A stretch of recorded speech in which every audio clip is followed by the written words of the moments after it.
This 1931 Ford Model A Roadster is a charming car that's been fully restored, wearing an older restoration, blue with brown interior, runs and drives excellent. Again, it's got an older restoration that's showing its age in a few areas. The paint is not perfect, but it's very presentable, very usable inside and out. Interior is very clean. Car starts right up, runs and drives well. You've got the rumble seat as well in the back.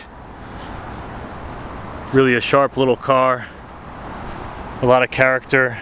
A lot of car for the money too. These Model A Fords. Love the Roadsters. Very cool car, very exciting opportunity.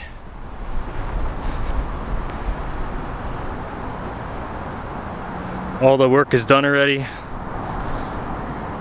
Just drive it, enjoy it, bring it to shows and tours, you're good to go.